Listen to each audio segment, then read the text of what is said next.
Captain Marcus Chun stood at the observation deck of the Terran Harmony, watching the swirling clouds of Kepler 442b through the reinforced viewport.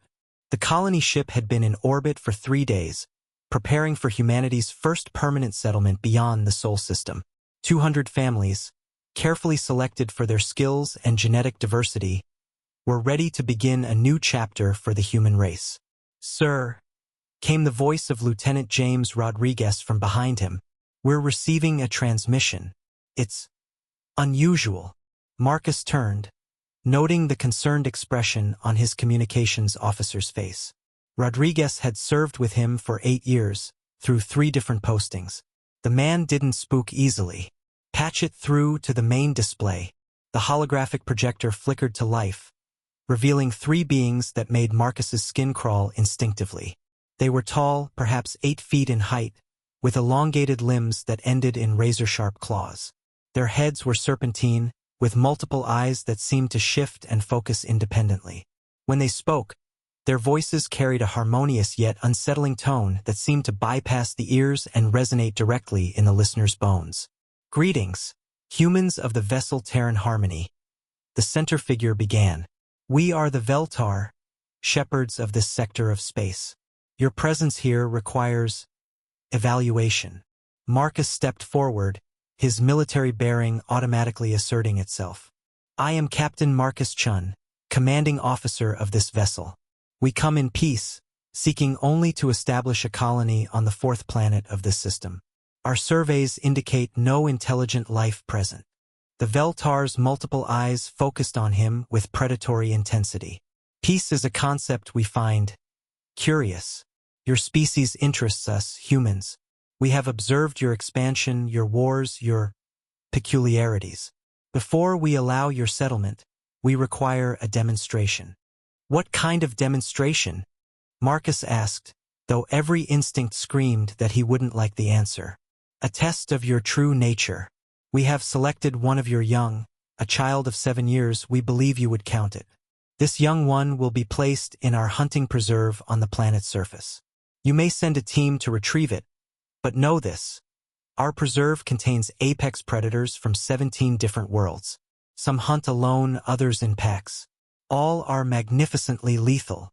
The transmission showed a brief image of a terrified boy, Tommy Martinez, son of Dr. Elena Martinez, the mission's chief botanist. Marcus recognized him immediately. Tommy had been one of the children who'd visited the bridge just last week, wide-eyed with wonder at the stars. "The rules are simple," the Vel'Tar continued. "You may send no more than 5 individuals. They may carry only personal equipment, no heavy weapons, no vehicles, no orbital support. They have 72 hours. If they succeed, your colony may proceed. If they fail—" The creature's mouth curved in what might charitably be called a smile.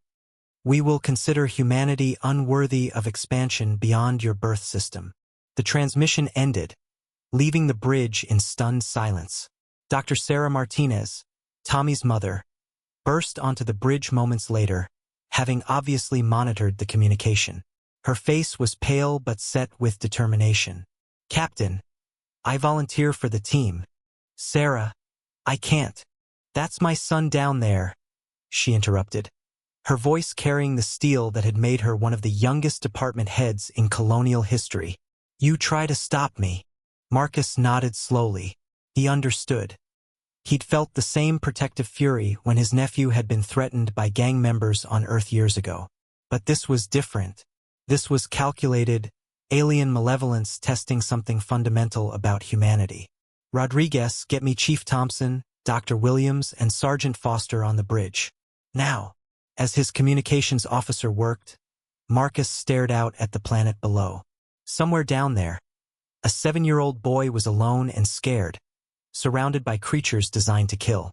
The Vel'Tar thought they were testing humanity's combat prowess or survival skills. They had no idea what they'd actually unleashed.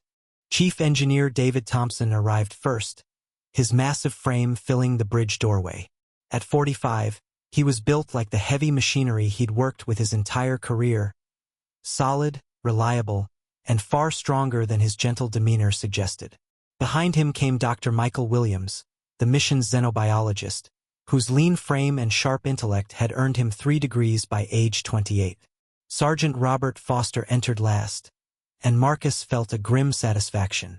If they were going into hell, there was no one he'd rather have watching his back. Foster had served in the Australian Special Forces for 15 years before joining the colonial service. He moved with the fluid economy of a natural predator, and his pale blue eyes missed nothing. "Gentlemen, Dr. Martinez," Marcus began, then quickly briefed them on the situation. As he spoke, he watched their faces change. Thompson's jaw set hard. Williams's scientific curiosity warred with obvious anger. Foster simply nodded, his expression becoming even more focused. "So we're dealing with apex predators from 17 worlds," Williams said when Marcus finished. "That's actually fascinating from a xenobiological perspective. The adaptation requirements alone would—" "Doc," Thompson interrupted gently, "save the science lesson. Right now, we need to know how to kill these things." "Right, of course." Williams pulled up his tablet, fingers flying over the surface. "Based on what the Vel'Tar said, we're looking at creatures that have been specifically selected for lethality. Assuming they follow basic predatory patterns, they'll likely hunt by scent, sound, and movement. Some will be ambush predators, others pursuit specialists." Foster spoke for the first time, his voice carrying the flat certainty of a professional soldier. "Equipment restrictions? Personal gear only," Marcus replied. "No heavy weapons, no vehicles." Foster's smile was cold as winter steel. "Good thing I brought my personal collection, then." Dr. Martinez stepped forward. "What's our approach? How do we find Tommy in time?" Marcus spread a holographic map of the planet's surface across the bridge's main table. The Vel'Tar had provided coordinates for the preserve, a vast wilderness area covering roughly 200 square kilometers of varied terrain. Dense forests, rocky canyons, open plains, and what appeared to be marshland. "Thompson, what kind of shelter could a scared kid find down there?" The engineer studied the topography. "These rock formations here," he pointed to a cluster of canyons, "would provide the best natural protection. Caves, overhangs, narrow passages that big predators couldn't navigate. If the boy's smart, and from what I've seen of him, that's where he'd go." "That's a 20-kilometer hike from the drop zone," Foster observed. "Through open terrain for the first half. Then we move fast and we move quiet," Marcus decided. "Foster, what's your assessment of our chances?" The sergeant considered for a moment. "Against normal predators? Good. But these aren't normal. The Vel'Tar chose them specifically to test us. They're likely enhanced, trained, or both." He paused, studying each team member. "But they made one mistake." "Which is?" Foster's smile was razor-thin. "They're testing the wrong thing. They think this is about whether we can fight monsters. It's not. This is about whether we'll fight monsters for our children. And humans." He looked directly at Dr. Martinez. "Humans don't negotiate when it comes to their young." 2 hours later, the team was ready for drop. Marcus wore his old military combat gear, modified for extended wilderness operations. His sidearm was a reliable plasma pistol, and his pack contained enough supplies for a week in hostile territory. Thompson carried a massive backpack filled with engineering equipment that could be weaponized in creative ways. Williams had his field research kit, modified with various chemical compounds that might prove useful against alien physiology. Foster looked like he was preparing for a small war. His gear included a military-grade rifle, a shotgun, enough ammunition for a small army, and an assortment of knives, explosives, and electronic warfare equipment that made Marcus wonder exactly what the sergeant's personal collection actually contained. Dr. Martinez wore standard field gear, but Marcus noted she'd added a few items of her own. A botanist's knowledge of natural toxins could be remarkably useful in a survival situation. As they prepared to board the drop pod, Rodriguez approached with a final message from the Vel'Tar. "The hunt begins at dawn. Your child awaits. Try not to disappoint us." Marcus looked at his team, 2 fathers, a young scientist with protective instincts toward all living things, and a mother whose child was in mortal danger. The Vel'Tar expected them to behave like reasonable beings, to calculate odds and make rational decisions. They had no idea how unreasonable humans became when children were threatened. Dawn on Kepler 442b came with a green-tinted light that cast everything in an alien, hostile glow. The drop pod had landed exactly where planned, in a clearing at the preserve's eastern edge. As the team emerged, Marcus immediately felt the wrongness of this place. The air was too still. The forest around them was too quiet. Even the insect analogues that should have been buzzing with morning activity were silent, as if nature itself held its breath. "Scent trails," Foster reported, kneeling beside what looked like massive claw marks in the soft earth. "Multiple species, all fresh. They knew we were coming." Williams took readings with his portable scanner, frowning at the results. "The ambient electromagnetic signature is all wrong. There's some kind of field effect that's dampening our equipment. GPS is unreliable. Communications are spotty." "They're hurting us," Dr. Martinez said quietly, "making sure we can't call for help or navigate easily. This isn't a test. It's a gauntlet." Thompson had been examining the trees around their landing site. "Look at these scratch marks," he called. "Some of these creatures are climbers. And based on the height." He traced claw marks that extended 15 feet up a massive trunk. "We're not dealing with anything small." Marcus felt the familiar calm of combat settling over him. Fear was useful, it kept you alive. Terror was not. "Foster, point. Williams, you're with Thompson in the middle. Martinez and I will take rear guard. We move toward the canyon system, fast but careful. Nobody gets separated. Nobody takes unnecessary risks." They'd gone less than a kilometer when they encountered their first predator. It dropped from the canopy without warning. A creature like a cross between a panther and a spider, 8 legs ending in razor claws, a sleek body covered in chitinous armor. Its 4 eyes focused on Dr. Martinez with predatory hunger.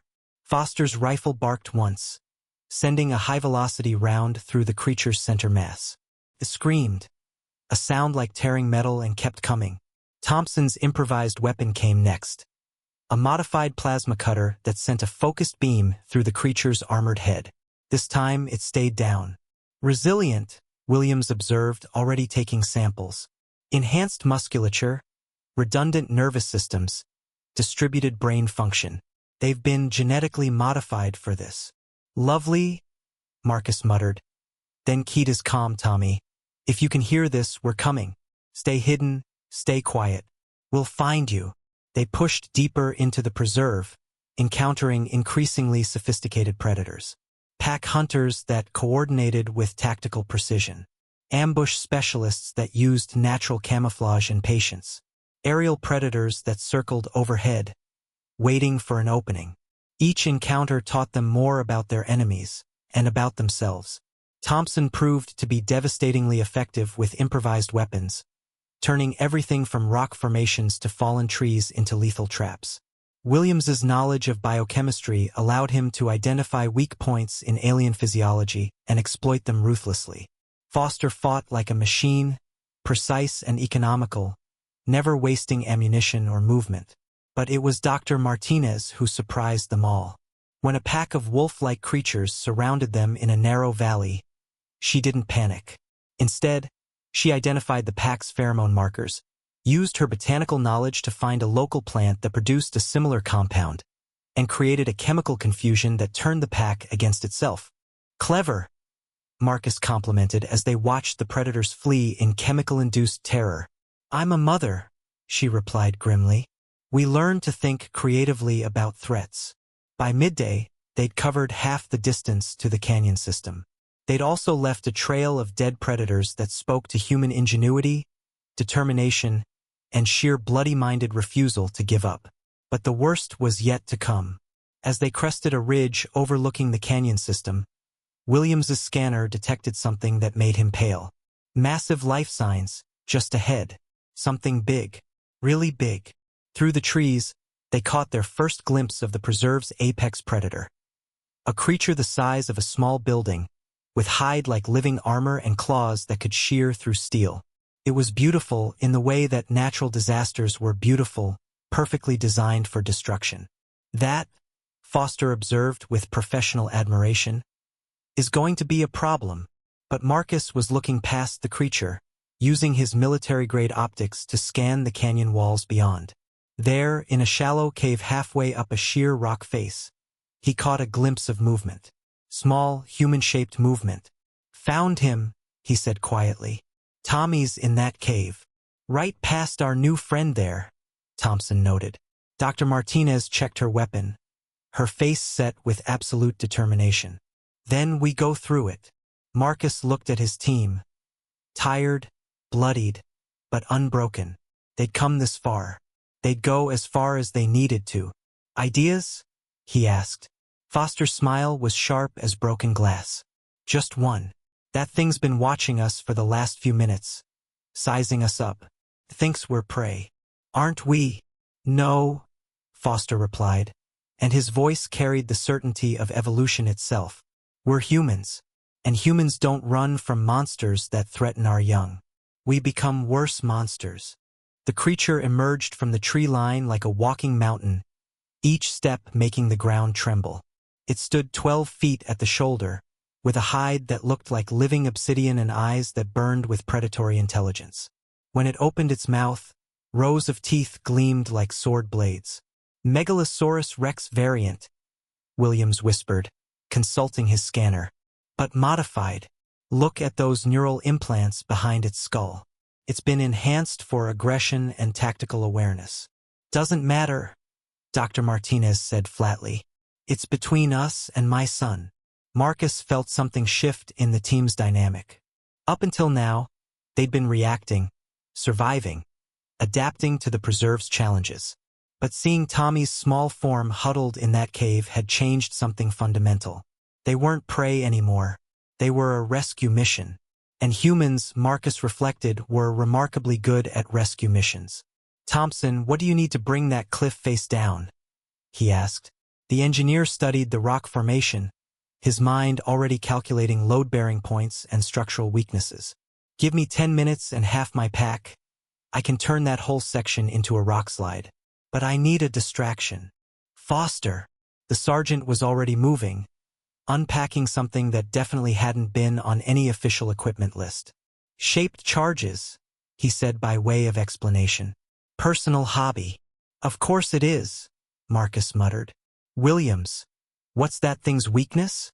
The xenobiologist consulted his readings. Standard predator physiology suggests the usual vulnerabilities: eyes, joints, respiratory system. But with those enhancements, he paused, frowning. "Wait, those neural implants, they're broadcasting on a specific frequency. If I can disrupt the signal—" "Do it," Dr. Martinez commanded. "All of it, whatever it takes." The creature had noticed them now, its massive head swiveling in their direction. When it roared, the sound was like standing inside a thunderstorm. Birds fled from trees a kilometer away. "Spread out," Marcus ordered. "Make it choose targets. Thompson, start your countdown. Williams, work on that signal jamming. Foster, Martinez, with me. We're going to introduce our friend here to human pack hunting." What followed was less a battle than a demonstration of what made humans apex predators on their own world. Not size, not strength, not natural weapons, but intelligence, adaptability, and the absolute refusal to quit when something they protected was threatened. Thompson worked with calm precision, placing charges at critical stress points while the others kept the creature's attention. Foster moved like a ghost, using the terrain to deliver precise shots at joint vulnerabilities. Williams managed to jury-rig a signal jammer from his field equipment, causing the creature's neural implants to spark and smoke. But it was Dr. Martinez who provided the killing stroke. She'd noticed something Williams had missed. The creature's enhanced aggression came at a cost. The neural implants were overriding its natural survival instincts, making it more dangerous but also more reckless. When Foster's shots began to take effect, when Thompson's charges weakened the cliff face above it, a natural predator would have retreated. This one kept attacking. "Now, Thompson!" Marcus shouted as the creature charged their position. The explosion was tremendous. Half the cliff face came down in a controlled avalanche, tons of rock cascading onto the creature's position. But in the seconds before the rockslide hit, Dr. Martinez did something that would later become legend among the colony's children. She stood her ground, looked the wounded but still dangerous creature directly in its burning eyes, and spoke with the voice of every mother who had ever faced down a threat to her child. "You picked the wrong species, you bastard." The rocks finished what human ingenuity had started. As the dust settled, Marcus heard the most beautiful sound in the universe. A young boy's voice calling, "Mom? Mom, is that you?" The extraction from the cave took 20 minutes. Thompson rigged a climbing system while Foster provided overwatch and Williams treated Tommy for mild dehydration and shock. The boy was scared but unharmed, having spent 2 days hiding in his shelter and living off emergency rations from his school pack. "I heard the fighting," Tommy said as Dr. Martinez held him tight. "I knew you'd come. Mom always comes when I'm scared." "Always," she whispered. "Always." But their celebration was short-lived. Williams's scanner detected new movement converging on their position. The battle had attracted attention from throughout the preserve. "We need to move," Marcus said grimly. "Extract point is still 15 kilometers. "No," Foster said quietly. "Look." The movements Williams had detected weren't predators. They were other species, smaller creatures that had been hiding throughout the preserve. As the team watched, a group of rabbit-like beings emerged from the underbrush, followed by creatures that resembled Earth's prairie dogs, then something that looked like a cross between a deer and a gazelle. They weren't attacking. They were following, seeking protection. "The prey species," Williams breathed. "They recognize us as alpha predators now. They know we'll fight the hunters." Tommy looked up at the gathering crowd of alien creatures. "Are they friendly?" "They are now, kiddo," Thompson said with a grin. "They know we're the good guys." The march to the extraction point became something unprecedented. A human-led exodus of prey species, all following the team that had proven it could face down the preserve's apex predators and win. But the Vel'Tar weren't finished with their test. The extraction point was a clearing where the drop pod was scheduled to retrieve them. But as the team approached with their unlikely convoy of alien prey species, Marcus's comm crackled with an incoming transmission. The same 3 Vel'Tar appeared in holographic projection, their multiple eyes focused intently on the humans. "Fascinating," the center figure mused. "You have exceeded our parameters. We expected you to retrieve your young or die in the attempt. We did not expect this." The creature gestured at the gathered prey species still following in the human's wake. "Just keeping promises," Marcus replied. "We said we'd protect what needed protecting." "Indeed, you have proven capable of extreme violence in defense of your offspring. This suggests useful military potential. However, your final test remains." The hologram shifted, revealing a new image that made Marcus's blood run cold. It showed the Terran Harmony in orbit, but now surrounded by Vel'Tar warships. "Your vessel and the remaining members of your species are under our control," the alien continued. "You 5 have proven your combat effectiveness. Join us, serve as warriors in our expansion fleet, and your people will be spared. Refuse, and we will eliminate them and seek more cooperative recruits elsewhere." The silence stretched like a held breath.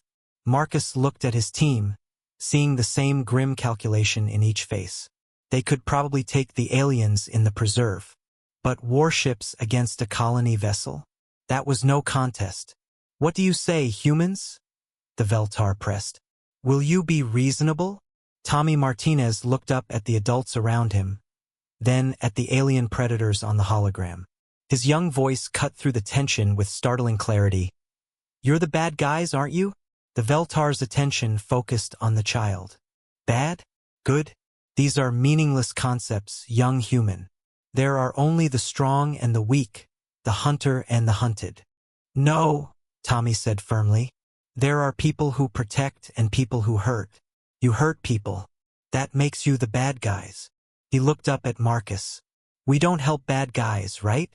And in that moment, Marcus understood what the test really was. It wasn't about combat capability or survival skills. It was about whether humans would compromise their principles when faced with overwhelming force.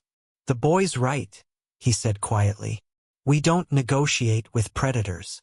Dr. Martinez stepped forward, still holding her son. You want warriors? Find someone else. We protect people. We don't terrorize them. Foster nodded grimly. Been a good run, mates. Better to die standing than live kneeling. Thompson cracked his knuckles. Always preferred fixing things to breaking them anyway. Williams clutched his scanner tighter.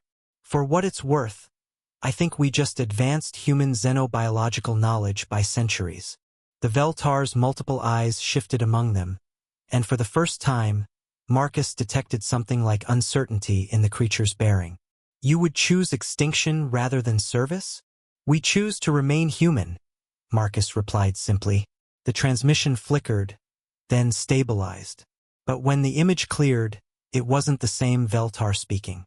This one was smaller, with different markings, and its voice carried a different harmonic resonance. Captain Chun, this is Subcommander Vel'Kith of the Vel'Tar Deep Survey Corps. Please forgive the deception, but the test required authenticity. Marcus felt the world shift around him. Test. The beings you just refused to serve were holographic constructs, based on a theoretical scenario developed by our xenopsychology department. Your vessel is safe, your people unharmed. But your responses have been illuminating. The hologram expanded to show not warships, but a single Vel'Tar research vessel, sleek and clearly scientific rather than military. We are not the conquerors portrayed in the simulation, Vel'Kith continued. We are explorers, seeking to understand the species we encounter. Your performance in the preserve demonstrated your tactical capabilities and protective instincts. But this final moment, the creature paused, its multiple eyes showing something that might have been respect. This demonstrated something far more valuable, which is integrity, moral consistency under pressure, the preservation of identity when faced with extinction. Vel'Kith's voice carried new harmonics. These are the traits of a species worthy of the stars, Captain Chun. The galaxy has enough predators. It needs protectors. The extraction pod descended through the green-tinted atmosphere, but Marcus barely noticed it. He was processing the revelation, the implications. The preserve, a training facility normally used for our own young. The predators were real, as was the danger. But Tommy was monitored and protected throughout. The moment his life was in actual jeopardy, we would have intervened. Dr. Martinez's voice was dangerously quiet. You used my son as bait. We did, and for that we apologize. But consider, in 72 hours, your species has gone from unknown quantity to potential alliance member. Your colony will not only be permitted but protected. We will share knowledge, technology, defensive capabilities. Marcus looked around at his team, at the alien prey species still clustered nearby, at Tommy Martinez, who had somehow become the moral center of this entire situation. And if we'd made the other choice? If we'd agreed to serve? Vel'Kith's response was cold as vacuum. Then your colony would have been relocated to a less promising world, and your species would have been classified as militarily useful but morally compromised. There are many such species in our files. Thompson laughed, a sound with little humor in it. So we passed by refusing to pass? You passed by remaining human, the alien corrected. The galaxy has enough monsters, Chief Thompson.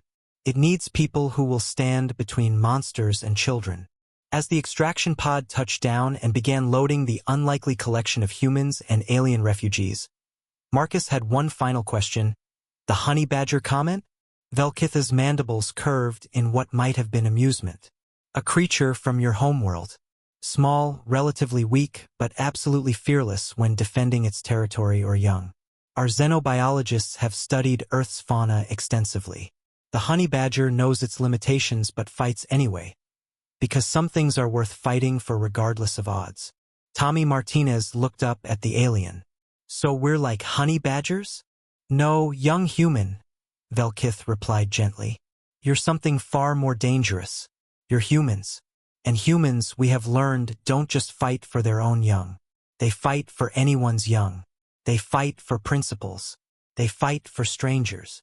As the pod lifted toward the Terran Harmony, Marcus looked down at the Preserve one last time. Then at his team. tired, battered, but unbroken. Finally at Tommy, whose innocent question about bad guys had somehow passed humanity's greatest test. "Captain," Rodriguez's voice crackled over the comm. "We're receiving a priority transmission from Earth. Something about a new colonial expansion program. Apparently, we've just been upgraded to protected species status." Marcus smiled, feeling the weight of the last 3 days beginning to lift. "Tell them we're busy right now, Rodriguez. We're teaching some new friends about honey badgers." In the months that followed, the story of the preserve would spread throughout human space and beyond.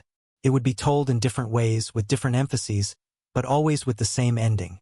When predators tested humanity by threatening a child, they learned why even honey badgers knew better than to mess with human young.